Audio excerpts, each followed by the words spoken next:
Good evening, Suidlanders. How are you? We trust that you're well. Over the past few days, we've learned about the attempted assassination of Andre de Ruyter, CEO of Eskom. And I'd like to explore the story with you a little bit.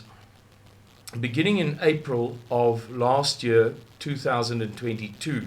In late April, Mr. Miller and I and some guests of ours, I've just been decanting pepper and a little bit has gotten up my nose, so I'm fishing for a tissue.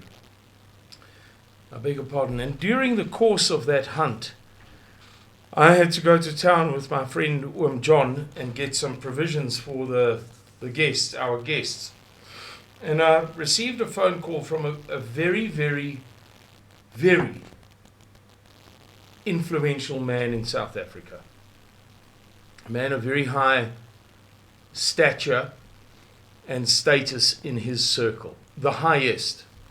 And we chatted a bit about Suidlanders and the future of South Africa and this, that, the next thing. And he said to me, on the subject of Eskom, are you aware that Andre de Ruyter's family has been living in Mauritius since October of last year? Now, today is the 9th of January, 2023.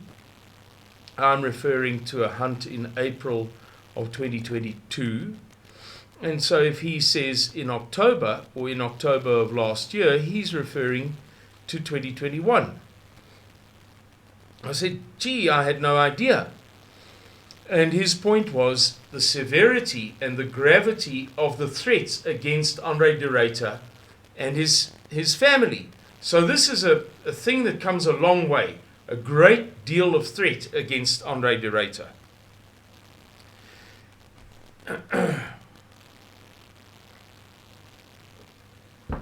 Then we heard during perhaps the late third quarter of this year, some rumors. When I say we, there were vague allusions in the media to perhaps an attempt on Andre de Ruyter's life. Then we heard that there had been an attempt on the life of the chief operating officer of Eskom, Jan Oberholzer.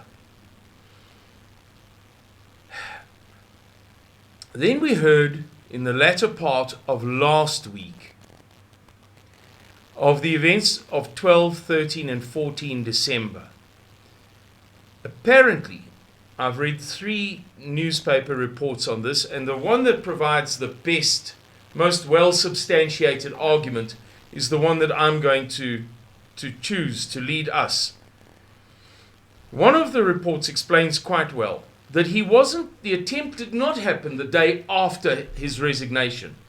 He resigned on the 12th. He submitted his resignation on the 12th of December to the chairman of the board of Eskom. It was publicized on the 13th, and the assassination attempt occurred on the 14th. That seems to be the most sensible explanation of things, so we'll just assume that it's also the most correct. The others are a bit sloppier and more slapdash, so we won't give them so much credence. Apparently, on the morning of the 14th of December, Andre de Ruyter was drinking a cup of coffee in his office in the famous Megawatt Park complex, Eskom's HQ, in Sunninghill, Johannesburg, when he took suddenly and violently ill. Apparently it was quite severe and he was immediately rushed to hospital, whereupon he was diagnosed with cyanide poisoning. And I read that it was a bad poisoning or a severe poisoning or a lot of poison which doesn't make all that much sense because, not to be silly about this, but as laymen, you and I know that, murder mystery stories, Agatha Christie and the like, tell us that a small amount of cyanide leads to instantaneous death. And we know that the Nazis who committed suicide Hermann Goering and others in during the period of the Nuremberg trials after World War II were taking small amounts of cyanide. And we know that during the Cold War, during the Cold War, spies were able to prevent being captured alive and tortured by biting down on cyanide capsules embedded in their teeth. Small little capsules. So, it seems as if perhaps the hospital or somebody else has melodramatized this thing. Oh, the worst of all poisoning, can't believe it, how the guy survived, we'll never know. When in fact, it's highly unlikely that he was severely poisoned. Because severe cyanide poisoning, we reasonably know, leads always to near instantaneous death. Nevertheless, he was poisoned by cyanide, apparently.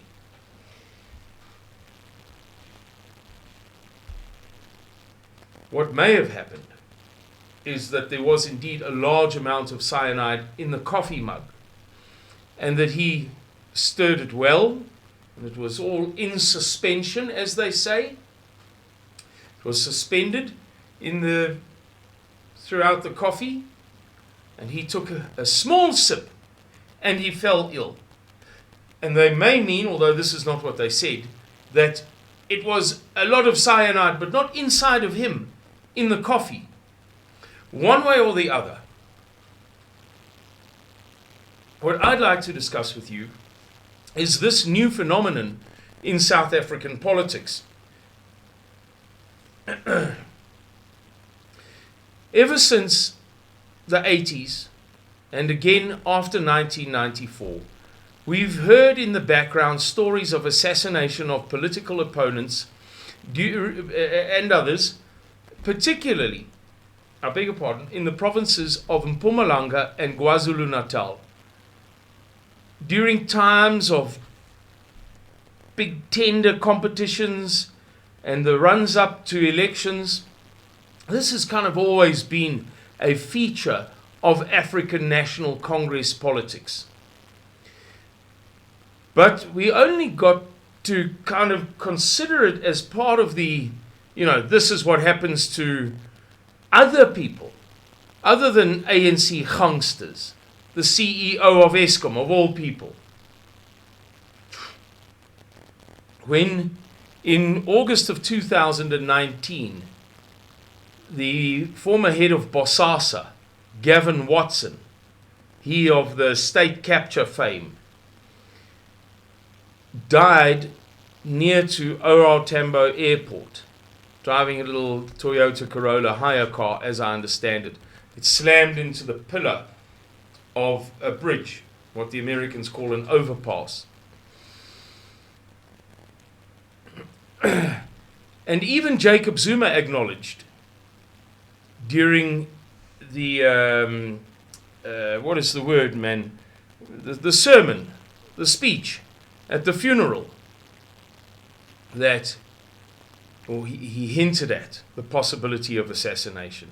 And indeed, later it was concluded that he was already dead when he hit so something had killed him, quite apart from the collision. And that only served to thicken the plot. Then we also learned that, do you remember that Agrizi guy, Agrizi chap from Bosasa? When he was in prison, there was a suggestion that he had been poisoned.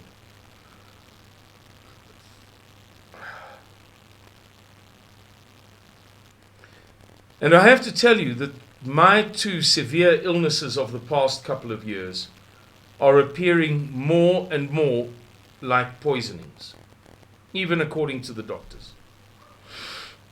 Although it's not conclusive, make no mistake. Nevertheless, I'm going to end this video by putting a simple proposition to you. And that is that the attempted assassinations by poison of Andre de Ruyter and possibly also Jan Oberholzer, I don't know. There were no details given. But if it was by poison, then is indicative that South Africa is entering a new no-holds-barred period of gangsterism in politics and business. There's no reason it should stop at Eskom. Why not also Nampak if there are some interests involved? Why not the post office? Why not Mercedes-Benz South Africa? Why not MTN? Why not? If this is the way that we roll now, such as the African National Congress, and we know that it is African National Congress deployed cadres who are at the centers of all of these spheres of influence that serve either to fail or to succeed, to be disadvantaged or to be advantaged, to lose out or to benefit. It is always, it is never not. So the African National Congress is setting this new tone, this new no-holds-barred tone, in which their deployed cadres in various syndicates and criminal organizations take out whomsoever they please according to their interests. And I put it to you that it is not going to end here. Of course, you can't tell that to the idiot liberals that live next door to you and me. But you and I can take advantage from this by understanding better what is going on in the country, what is occurring. We can position ourselves well to cope in the long run. Anyway, thank you very much for watching this video. Please like, share, and subscribe. Like, so easy. Share and subscribe. Thank you very much. Good night, and God bless you. Bye-bye.